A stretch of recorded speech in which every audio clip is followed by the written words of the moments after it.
Hello दोस्तों, नमस्कार। Welcome back to curious Sharif the daily dose of Indian football.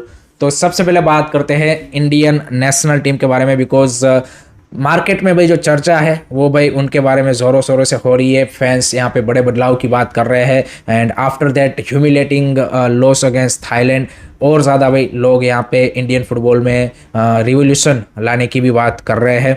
But उसके अलावा भी कल 2-3 मेजर डेवलपमेंट नेशनल टीम के रिगार्डिंग हुए हैं। सबसे पहला तो भाई मनोलो मार्केस ने जो 10 जून को हांगकांग के सामने एएफसी क्वालिफायर का मैच है उसके लिए फाइनल स्क्वाड अनाउंस कर दी है एंड 3 प्लेयरों को उन्होंने ड्रॉप किया है जो अभी 28 मेंबर की स्क्वाड थी। उसमें से एक तो है सुभाशिष बोस, दूसरे मेहताब सिंह एंड तीसरे Hrithik Tiwari. Subhashish Bose due to the injury यहाँ पे उनको मिस आउट किया गया है, वो यहाँ पे आई थिंक थाईलैंड वाली स्क्वाड में भी नहीं थे।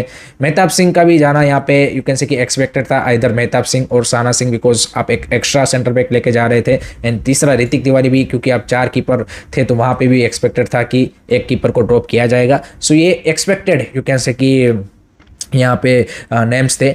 अब बात करते हैं मनोलो मार्केस के फ्यूचर के बारे में। तो उसके रिगार्डिंग भी बड़ा अपडेट है कि भाई he is all set to leave national team job after Hong Kong game. ये ऑलमोस्ट अब कंफर्म हो चुका है। मल्टीपल मीडिया रिपोर्ट्स ने ये कंफर्म कर दिया है, उन्होंने अपना मन बना लिया है, क्योंकि कुछ वीक पहले खबर आई थी कि वो इस बारे में यहाँ पे सोच रहे हैं। बट अब उन्होंने यहाँ पे अपना फाइनल डिसीजन बना लिया है एंड ये जो फाइनल डिसीजन है उसको बनाने में मदद की है हमारे एएफएफ के प्रेसिडेंट, क्योंकि उन्होंने रिसेंटली जो यहाँ पे उनके रिगार्डिंग स्टेटमेंट दिया था, अनटाइमली स्टेटमेंट, उसके चलते यहाँ पे वो खुश नहीं थे। एंड ओवरऑल भी जो यहाँ पे वो छोड़ने का प्लान कर रहे थे उसमें one of the major reason था कि एएफएफ के साथ उनका जो यहाँ पे वर्किंग स्टाइल है वो मैच नहीं हो रहा था और उनकी जो डिमांड्स चेंजेस वो लाना चाहते थे वो यहाँ पे एएफएफ ऑब्वियसली डिलीवर नहीं कर पा रही थी। एंड ऊपर से भाई नेशनल टीम के अराउंड भी जो एटमॉस्फेयर है वो भी आई थिंक वो रियलाइज़ कर चुके होंगे कि भाई ज़्यादा मैं इसमें कुछ कर नहीं पाऊंगा। So it's a better to leave you can say कि rather than carrying and wants to you can say कि change something like that. So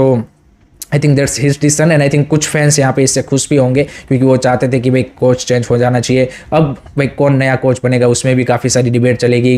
कई सारे लोग चाहते हैं कि भाई इंडियन कोच होना चाहिए, कई सारे और नाम बोल रहे हैं। बट देखिए सिंपल सा फैक्टर होगा, जैसे मनोलो मार्केस की अपॉइंटमेंट हुई थी उसमें की डिसीजन फैक्टर था सैलरी, क्योंकि एएफएफ को 1 साल सैलरी यहाँ पे नहीं देनी पड़ी उनको, इसीलिए मनोलो मार्केस को पिक किया गया था, क्योंकि उन्होंने जो 1 साल की सैलरी का पैसा ईगो स्टीमेज के पीछे यू कैन से कि यहाँ पे वेस्ट कर दिया था due to that exit close ना होने की वजह से।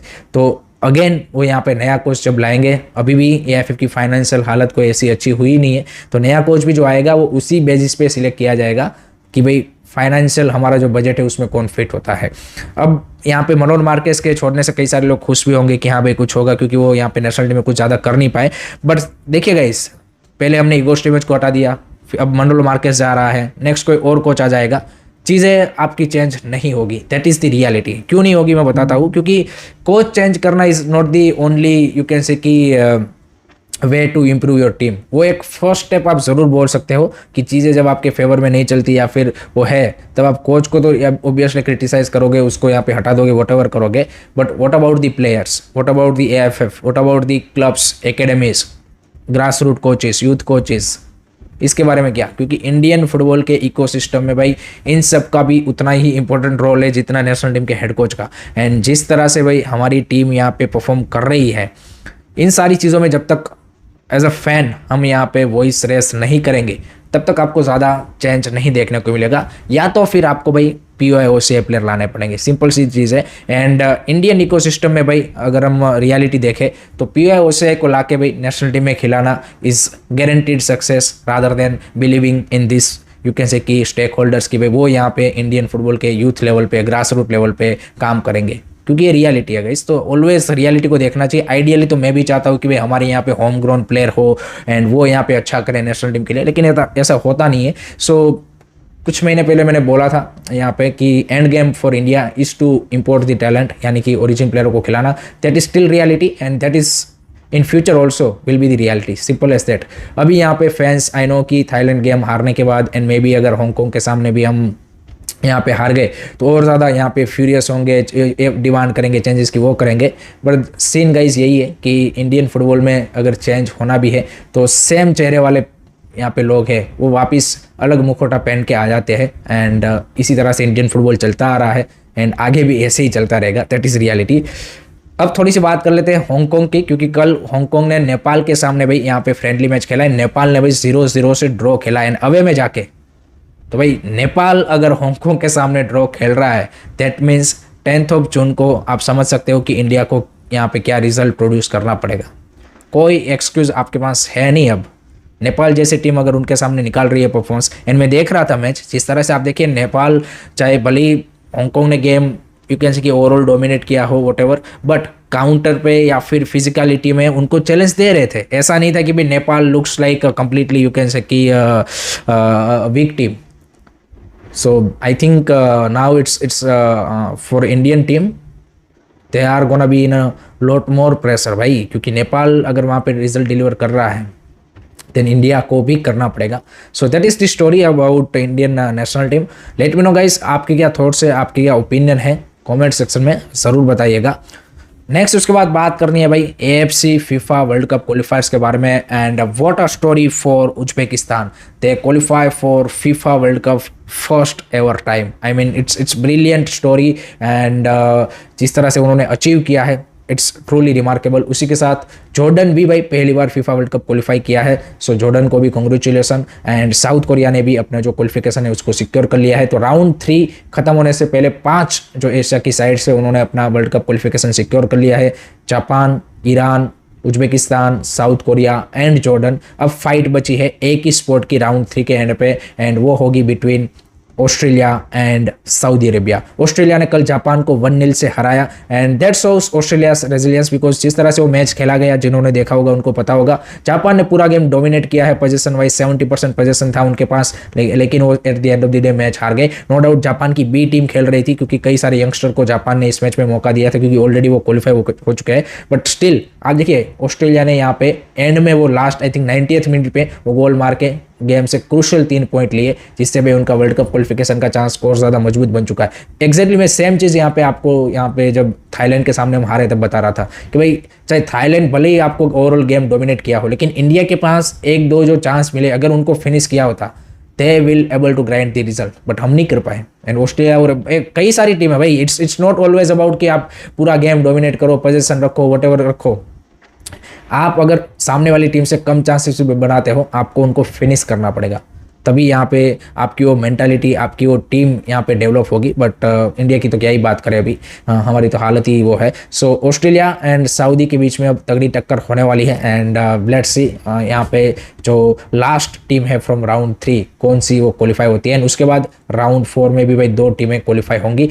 एंड कल एक और इंटरेस्टिंग रिजल्ट देखने को मिला, इंडोनेशिया बीट चाइना, एंड उसी के साथ उनका भी ऑलमोस्ट कंफर्म हो चुका है कि वो राउंड 4 में जाएंगे। सो आप देख सकते हैं भाई कि उनकी भी जो स्टोरी है दैट्स इनक्रेडिबल। 2 एग्जाम्पल है, मैंने कुछ महीने पहले वीडियो में बताया था कि इंडिया के पास 2 सामने यू कैन से कि केस स्टडीज है। एक तो उज्बेकिस्तान का कि जिन्होंने पिछले 8-10 साल में बहुत ज़्यादा काम यू कैन से कि in youth football grass root and वहाँ पे किया, एंड उसके थ्रू उन्होंने लेडर पे यहाँ पे यू कैन से कि अपने आप को वहाँ तक लेके गए। एंड दूसरी साइड एग्जाम्पल है इंडोनेशिया का, जिन्होंने पिछले 1 साल से ओरिजिन प्लेयरों को लाके यहाँ पे अपना जो वर्ल्ड कप क्वालिफिकेशन का चांस है उसको और ज़्यादा मजबूत कर रहे हैं। एंड आई थिंक राउंड 4 से डेफिनेटली वो यहाँ पे क्वालिफाई होने के चांसेस है, बिकॉज आप देखिए उनका जो राउंड 3 का भी परफॉर्मेंस है उसमें उन्होंने ऑस्ट्रेलिया, सऊदी जैसी टीमों के सामने भी क्लीन सीट रखी है। उनकी जो डिफेंस लाइन है they have been really solid.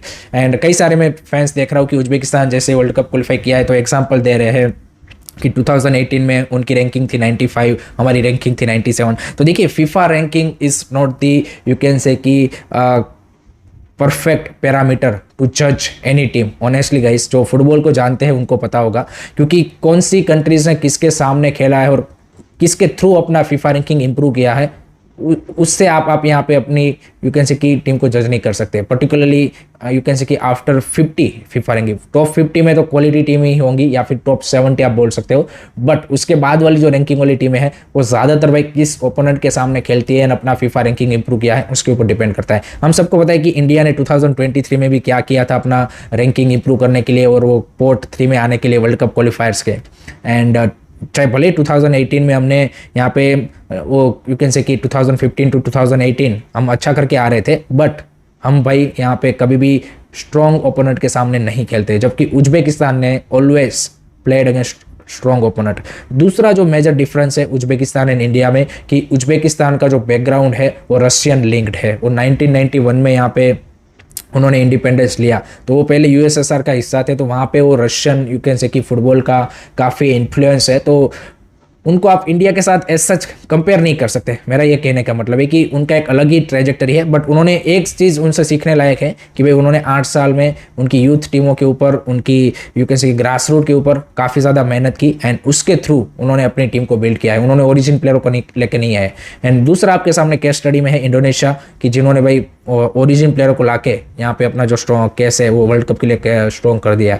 सो दो केस स्टडीज है, but I don't think so कि India will go for any of it. Best हमारे लिए ओरिजिन वाला ही है क्योंकि वो मोर रियलिस्टिक है rather than this work on youth football grass root, क्योंकि इंडियन इकोसिस्टम में ऐसे लोग नहीं है कि जो इसके बारे में काम करना चाहते हैं। But that is what it is. What do you think? Do let me know in the comment section. Last में बात करते हैं भाई कल खेले गए एक और धमाकेदार यूएफए नेशंस लीग के सेमीफाइनल के बारे में, जहां पे स्पेन ने भाई फ्रांस को 5-4 से हराया and what a crazy game. I mean perfect semifinal, 9 goal thriller between Spain and France. I mean 67 minute तक स्कोर लाइन था, 78 मिनट तक स्कोर लाइन था 5-1, स्पेन लीडिंग 5-1 एंड लास्ट के 15 मिनट में फ्रांस ने जिस तरह से कमबैक मारा है, it was almost you can say कि दे यू कैन से कि क्रॉस दी लाइन और यू कैन से कि रीच टू दी लेवल की जहाँ से वो गेम को एक्स्ट्रा टाइम में लेके जा सकते थे, बट अनफॉर्चुनेटली वो लास्ट इक्वलाइजर वो नहीं मार पाए। बट स्पेन ने भी भाई ज़बरदस्त परफॉर्मेंस दी throughout the most of the time, उन्होंने गेम को डोमिनेट किया एंड आप देखिए जिस तरह से Lamine Yamal, Pedri and Oyarzabal and Mikel Merino, इन सब की परफॉर्मेंस आई। It's Nico Williams, they have been really solid. दूसरी साइड यहाँ पे फ्रांस के पास इतने ज़्यादा फ्रंट लाइन में डेम्बेले, एम्बापे, ओलिस, डिजर्डो ये सब थे, बट लमीन यमाल भाई इज प्रूविंग कि why he deserve a Ballon d'Or this year. I think in big matches for Barca and Spain he always step up and he gets the man of the match also yesterday. So now it's Portugal versus Spain in UEFA Nations League final. It is gonna be crazy match and let's see who wins it.